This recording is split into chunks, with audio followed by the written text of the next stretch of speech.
Hello students, BA third year, विषय समाजशास्त्र। आज मैं एक नया टॉपिक स्टार्ट कर रही हूँ, इमाइल दुर्कीम, सामाजिक सुदृढ़ता या सामाजिक एकता।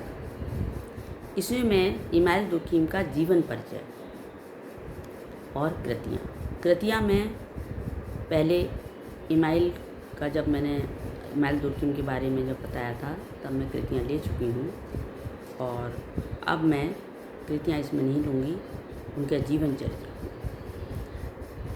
फ्रांस के सुप्रसिद्ध समाजशास्त्री इमाइल दुर्कीम का जन्म जो है 15 अप्रैल 1858 को फ्रांस के एपिनल नामक कस्बे में हुआ था। दुर्कीम जो थे वो बचपन से ही प्रखर बुद्धि के थे और प्राथमिक और माध्यमिक कक्षाओं में ये जो थे विशेष योग्यता प्राप्त किया करते थे। एपिनल में कॉलेज में दुर्कीम ने स्नातक की उपाधि ग्रहण की और इसके बाद सुप्रसिद्ध संस्था इकोल नॉर्मेल अकादमी में प्रवेश लिया। उस समय फ्रांस की ही नहीं वरन विश्व की प्रतिष्ठित शिक्षण संस्था ये कही जाती थी, जिसके छात्रों को शिक्षा से संबंधित उच्च पदों पर कार्य करने का मौका मिलता था और ये शिक्षण संस्था जो थी वो केवल प्रतिभावान छात्रों के लिए ही एडमिशन दिया करती थी। इकोल अकादमी के प्रोफेसर फस्टेल डी कोलेंजस, जो कि एक सुप्रसिद्ध इतिहासकार थे, का दुर्कीम से विशेष स्नेह था।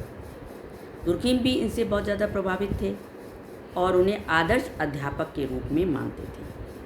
इसी शिक्षण संस्था में दुर्कीम ने इमाइल बोट्रोस के निर्देशन में अपनी डॉक्टरेट की उपाधि के लिए शोध प्रबंध भी लिखा।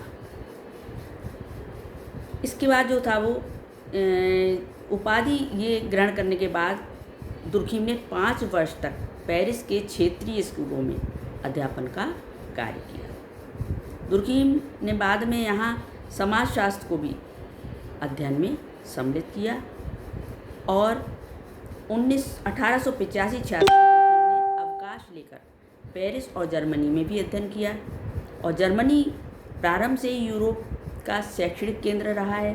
दुर्कीम ने वहाँ नीतिशास्त्र और दर्शनशास्त्र का अनुशीलन किया। वहाँ आपने अर्थशास्त्र, सांस्कृतिक मानवशास्त्र का भी अध्ययन किया।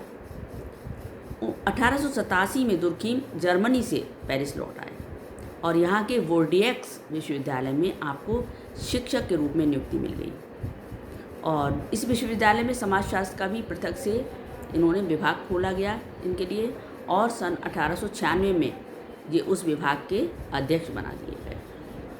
फ्रांस में समाजशास्त्र का प्रथम प्रोफेसर होने का श्रेय भी इन्हें प्राप्त हुआ और 1893 में दुर्कीम को पेरिस विश्वविद्यालय से डॉक्टरेट की उपाधि प्राप्त हुई। डॉक्टरेट के शोध ग्रंथ का नाम समाज में श्रम विभाजन था।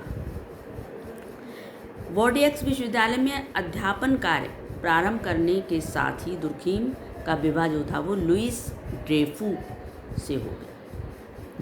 इनकी 2 संतानें थीं, एक पुत्री और एक पुत्र। पुत्री का नाम मेरी था और पुत्र का नाम आंद्रे था।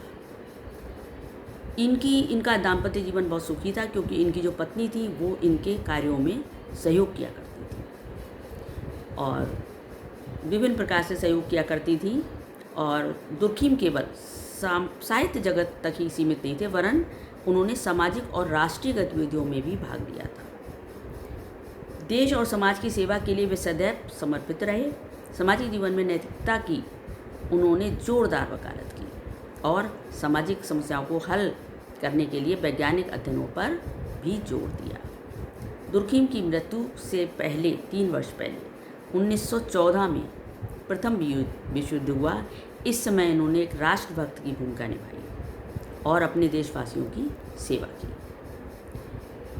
इन्होंने अपने पुत्र आंद्रे को भी युद्ध में लड़ने के लिए भेज दिया और वहाँ पर आंद्रे की मृत्यु जो थी वो इसके युद्ध के मैदान में घायल होने के कारण हुई और आंद्रे की मृत्यु का जब समाचार मिला उससे ये अंदर से टूट गए और 1916 में ये गंभीर रूप से बीमार हो गए और 15 नवंबर 1917 को 59 वर्ष की आयु में इनका देहांत हो गया। जोखिम की शारीरिक मृत्यु तो हो गई, लेकिन समाजशास्त्री आकाश में वो ध्रुव के तारे की तरह सदा प्रकाशमान रहेंगे। तो इस तरीके से ये इनका जीवन परिचय हो गया। और मैं रचनाओं के बारे में नहीं ले रही हूँ क्योंकि इससे पहले ले चुकी हूँ।